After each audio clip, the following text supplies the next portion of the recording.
Detecting and responding to threats in the cloud is harder than doing it on-prem. Even when you do have the visibility you need, legacy security workflows weren't designed for the speed and complexity of cloud environments. Cloud-native security solutions from ExtraHop are purpose-built to spot threats across the hybrid attack surface, provide detailed investigation steps, and help you automate response. Request your 30-day free trial at securityweekly.com/ExtraHop.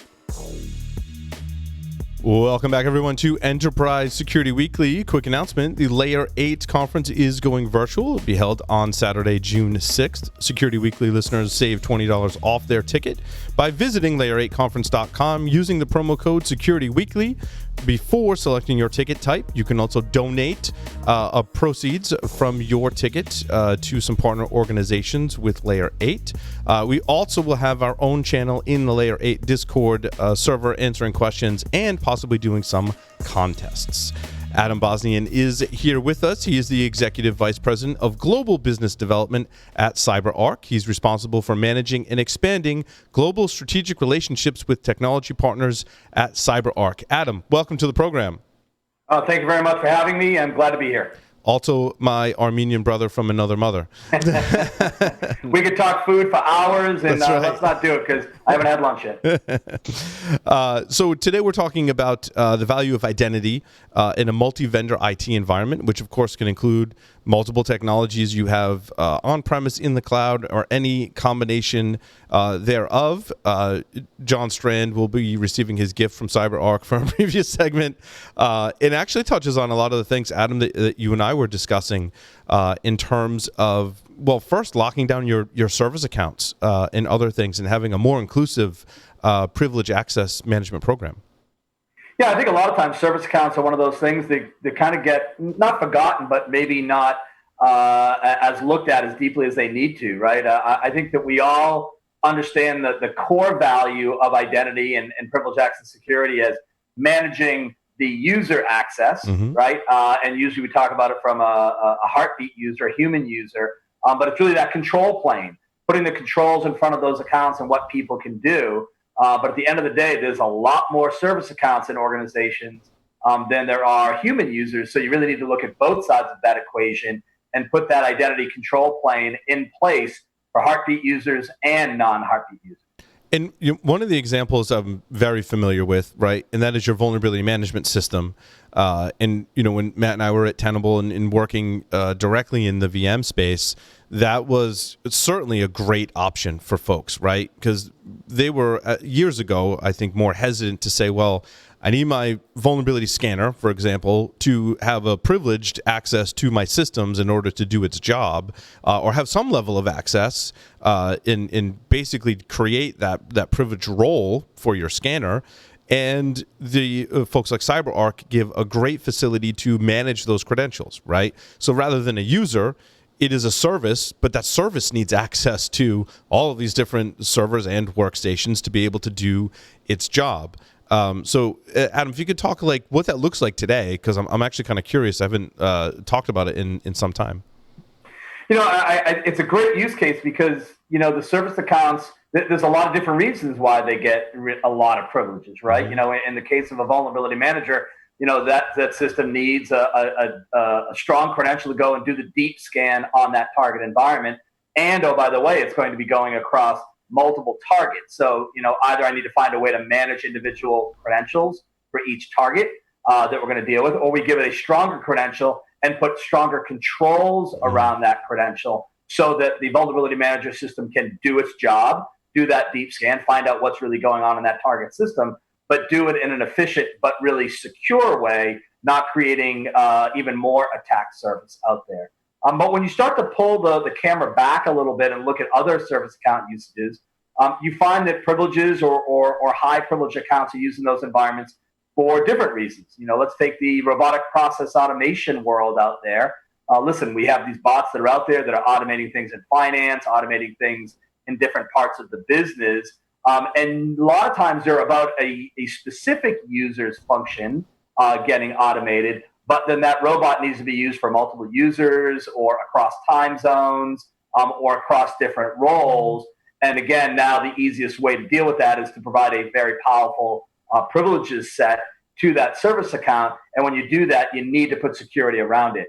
Because if you don't, somebody plays a man-in-the-middle attack or sits on the target, does the sniff, drops the credential, cracks it, and then uses it to go do something else. So, having the control for the bot or for the vulnerability manager system or any other application in the environment is obviously needed for a variety of reasons. There's lots of privilege there. Let's put security around it so that we have the control plan in place. And then once we do that, then we can start to leverage that information for lots of other good uses that I'm sure we'll get into. Yeah. Matt? Yeah. So I remember building, I think the first integration with CyberArk at Qualys, like 2010, 2011, right? Sure. Yep. And we needed to do it because the only way to validate the local vulnerabilities was you needed to be authenticated. You needed to do authenticated scanning. And nobody wanted to put these privilege accounts in records in Qualys at the time. And so we had to write these integration routines where the scanner could go talk to the vault, grab the credentials, log into the devices to get the information. Now, we've seen agents take some of that brunt, but there's still use cases where you need authentication for scanning. But I can see this now in a lot of different areas, Adam, right? I mean, when we think about cloud, right, and we think about all the different services and infrastructure running in the cloud, again, you're going to want to protect how you give out those privileged access. And I think that's where the Conjure acquisition by you guys was really interesting to give you some of those capabilities, because this is moving off of premise into lots of distributed cloud services and infrastructure as well. Yeah, moving into lots of different areas in the cloud and in the systems that are managing the cloud and the pipeline that's managing the cloud. But it's also moving into other parts of the organization, right? So, Conjure has been amazing for us in terms of bringing this type of security into that cloud environment and dealing with the credentials that are being used by applications as those applications are being developed by the DevOps team, as they're being managed and brought through the pipeline and then put out into the environment for the customers to use. The amount of accounts has really mushroomed beyond anything that we could have imagined as the cloud has really taken hold in a major way, as the DevOps teams have really started to use more and more tooling and have rolled more and more applications. At the same time, we also see that same basic problem, whether it being in the cloud or elsewhere within the organization, in other parts of the organization. It's why I brought up the RPA example. It sits on the manufacturing floor. It sits in the IoT world. It sits in all these different areas. It's still fundamentally the same problem: power access that is needed by the system to do its job, but uncontrolled or unmonitored ends up being a potential target for the bad guy to get in and then do their thing. So our hope and our goal as a company is to help the organization solve that privilege problem wherever it may be within the organization. Yeah, I think it's interesting. I had not, I think of SOAR as that process automation for security. I think of building out your CI/CD pipeline as the DevOps process for your development. But you're talking about there's other process automation for different areas of the business. Adam, if you could just expand on the RPA or robotic process automation in some of the areas it's being used in. I think you give the example of finance, right? So I want to kind of take the first part because, while those other automations are occurring, those things still need to have trust. Yes. Right? That CI/CD pipeline still has to have trust between it. Yep. And a lot of times there are credentials or trust boundaries that need to be leveraged in that area. Certainly with SOAR, right? SOAR is trying to go and remediate what the problem is out there. Actually, CyberArk can be one of the targets to, rotate credentials or reduce IP range. So we can be part of that run book to solve for the problem. But again, there needs to be trust with the SOAR platform and all the different things it's orchestrating. You need to manage those credentials. So CyberArk has a role there as well. So, it's very similar to the other roles that we talked about in terms of managing the access and the privileges of the system that needs to do its work, and so that you don't create a larger attack surface while that system is doing its job. So if we veer now into the RPA side of it, let's think about the bots that are out there. Those bots are using credentials to go do their work, and we need to make sure that we secure those as they do their automation work. But then we have this range of what I've heard called citizen developers, who are the ones who are creating what the bots need to be doing. And very often they're working through a console. So in a lot of ways, the console construct, whether it's in the RPA or cloud console or wherever, that has kind of become the new domain admin for where the bad guys want to get to. Because, imagine if I crack a robot's credential, I now have control of that bot and maybe any other bots that are using that credential. But if I crack Adam's access to the console that's managing all of those bots, well, gee whiz, I can create havoc, right? I can create new bots. I can program bots. I can delete bots. I'm God on that bot platform. Right. So you need to look at both sides of it, both where the automation is happening, but also how that automation is created and managed, and secure both areas. And then ideally, now pump all that information back into your threat information systems, into your Splunks of the world, even into your governance solutions as well.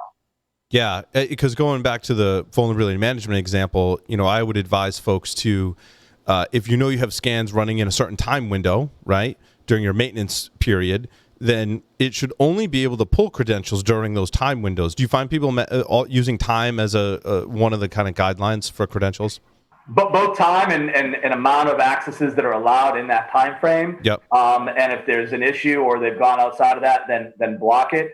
Certainly just in time has been part of that in terms of really making sure that it's only provided as needed. That's something that the industry is moving towards a little bit. But then I think if you take the lens in a different direction, and now we have the control there for the vulnerability manager credential usage or the RPA credential usage or that console usage. Now if we start looking at it in terms of, okay, let's take that data and pump it up into the governance system. Yeah. Now the governance system is no longer just looking at what Adam has rights to and the full picture of what Adam has rights to, both privilege and non-privilege, but it also sees what the RPA has rights to and can control for that and say, hey, it should be finer than that. Hey, the credential they have allows them access to 1,000 machines. It should only be for 20 machines. Let's work on that and put the right policies in place. So there's a lot of, I don't want to call them knock-on effects. I would call them cascading effects that we can really start to leverage the identity as control plane data for a lot more uses. And I think that that's really the underlying value that we're going to really start to see companies taking full advantage of over the next year, 2 and 3 years. Yeah, it's a great way to get the full spectrum of what's happening with all of your privileged access, whether that's a user on a console or whether that's a service or a process. And then by feeding that into another event management system where you can correlate that with other events, it just, I think, helps critical events that need a response bubble to the surface. It's another data point.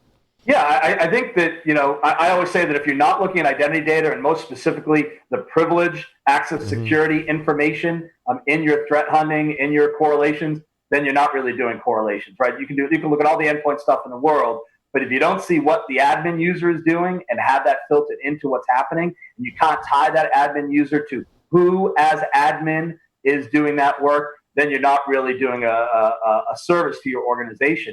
And I think one of the conversations that was happening offline is, the attacker, when it starts to run into the areas where the credentials are secured, starts to throw off a lot of telemetry to kind of tip off folks that something's going on here that isn't cool. And I think that's only allowed, or that's only seen when that data is now being leveraged by the SOAR platform, by the Splunk platform, or through things like we have with our privileged threat analytics and pumping events into things like AWS's Security Hub and letting Security Hub users start to see, okay, there's something interesting happening here. It's out of line with what we've normally seen. We need to double click and learn more. Yeah. Yeah, I've been a big believer that identity, whether it's user-based identity, machine-based identity, it doesn't matter. It's a huge kind of hole, gap in our security programs, right? I mean, we don't think about identity sometimes as important and needing to pull that data together. Maybe some of it's because IT used to manage the user-based systems and security didn't have the ability to do it or whatever. But I've been this big believer that app, user, and data security controls are so important for the future, especially as stuff moves around from on-premise to the cloud, et cetera. These are just some core components that are always going to be important in the security program. And what's nice is, you guys are really integrating with a lot of different players to help bring visibility in to a lot of that identity data that I think's been missing in a lot of core platforms and programs. Yeah, I appreciate that, and I agree. I think that we are, identity came from a different part of the organization traditionally, and in many organizations it's still there. And as it's come into the security organization, we've seen, I'll call it more traditional security and identity while being in the same organization, kind of being parallel tracks and starting to get more connectivity between them. But we are seeing a much broader and robust embracing of the criticality of identity in that security story. That's why you're hearing a lot of people talking about identity as the new control plane, certainly as the perimeter has gone away, et cetera.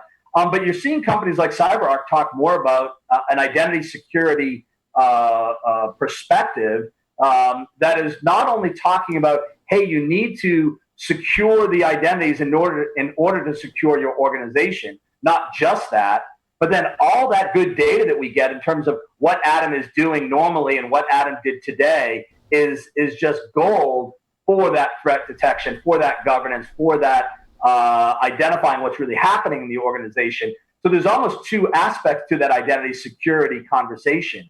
Securing the identities in order to secure your environment and leveraging all that good data to better understand what's going on in your environment so that you can go back to the beginning and put more controls in place, update controls, close gaps, et cetera. And it goes across multiple systems and cloud providers, right? Like if I got user A and user B, and I say user A should have this level of access into AWS, but I've also got Google Cloud and maybe Azure, right? I can start to manage that from a more central perspective and say user A's role is this, and that transcends across all the cloud providers. Is that true? Yeah, I mean, listen, we focus on the enterprise folks, and the enterprise folks are frankly everywhere, right? Mm-hmm. When we talk about a company, I don't think there's any company that's only in one place on-prem. Mm-hmm. Everyone's hybrid or all in the cloud, and they're in multiple areas of those environments. And you need to look at those privileges across the board. And I think that's one of the reasons why we have so much success in the enterprise is that companies do want to look across the environment, across where the user may be going, across where any user may be going. And so while there may be native tools here and there that can solve for a problem in a specific area, giving yourself the bird's eye view of what's happening, and then going back to what I said earlier, leveraging that data to go back into the systems to do better detection is going to give you a much better result at the end of the day. Absolutely. Yeah, I've seen a lot of new solutions popping up in the space to deal with, trying to understand behavior, et cetera, but they're kind of point solutions, right? And I think what's interesting with some of the acquisitions you guys have done recently and in the past, you're going to start to pull a lot of capabilities together to give a lot more visibility into the broader identity story. And I've always felt that was going to be an important part of where we're going to continue to transcend into, is that those players that can give more visibility across identity, both privilege and non-privilege, will have advantages in the future because we need that visibility in order to protect these environments. You need that, absolutely, and you need that visibility and the controls in place, right? And I think that's really what we have been focused on from day one. We feel that we solved the hardest problem first, which is focusing on those fully privileged users, right? Those folks that are leveraging the shared accounts, the service accounts, those full privileged types of capabilities. But I think moving forward, you're going to start to see us and others talking about really the range of users have privileges. It's just a gradation. It's a shade of gray about how much privileges I have in this context versus another. So it'll be less about privileged users versus non-privileged users, and more about the privileges that users have, and how do we not only have visibility over those privileges, how we also put controls and security around those privileges, and then how do we leverage all the goodness that we've just done to do better detection and response. It's really, again, that cascading effect that brings, I talk about as 1 + 1 = 11 into the organization. You have asset A in the organization, you have asset B in the organization. They're delivering value A and B, but when you start to add them together, they deliver more value together, and the data that comes out of them can deliver value down the chain. So it's an exciting time to be in the environment. I think we're seeing a much more broad adoption of that identity as a control plane, as the new perimeter throughout the environment. There's a lot more places that identity is happening. There's a much greater proliferation of identities and types of actors and types of privileges. And I think it's a good place to be, and why I love working at CyberArk and working in the identity space. Adam, I had a hard enough time getting 1 + 1 = 3, and somehow you got it to 11. So I need to see the proof on that one, buddy. It goes back to something binary, I guess, right? It's all one somewhere along the line. So I'm gonna say that and stick to it. Adam, Matt did mention some acquisitions by CyberArk. Of course, recently, probably a burning question in our audience's mind is the recent acquisition of Idaptive. I know there's no news you can talk about. We understand as we see companies, mergers and acquisitions all the time. But that acquisition did happen, and everyone's obviously excited about it. Yeah, and we're definitely excited about it. I think it's a great organization, great folks. We're really glad to have the team on board. And I think it really starts to talk about that, or starts to show our travel along that identity security road that we've been talking about. Because at the end of the day, we think that there's a lot more to be done around privilege as it is, and around those traditional use cases. Listen, MFA has been part of the traditional privilege use case all along. You need an MFA in front of the vault to know who is accessing or wants to access something. That's part of the value chain that we have not been able to capture in the past. And now with Idaptive, we have that ability to capture that. And it also starts to allow us to start to step into the next ring of users outside of the fully privileged users. Let's call them the highly privileged users. Think of those folks that are maybe in the line of business that are managing the major application of their area, an HR app or the Salesforce app. May not be a fully privileged user, but are doing things that could be viewed as privileged, adding users, removing users, letting people have certain rights or not. And now we're able to start to put security more around those folks as well. So I think Idaptive is a great acquisition. It really starts to bring us along that identity security direction. But I think as part of and in line with what we're talking about today, it also gives us a lot more areas to connect into that ecosystem of solutions that customers have in their environment, bring more primary value to them, but also bring more secondary and cascading value, because now there's much more data that we're capturing. There's much more granularity in that data, and that can be leveraged by all the different detection and governance solutions that are in the environment today. Fantastic.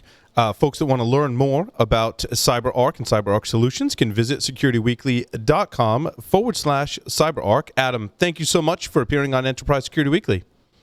It's been great. I look forward to you and me having some lunch one of these days. Absolutely. You're on. With that, we'll take a short break, come back with our final interview. Stay tuned.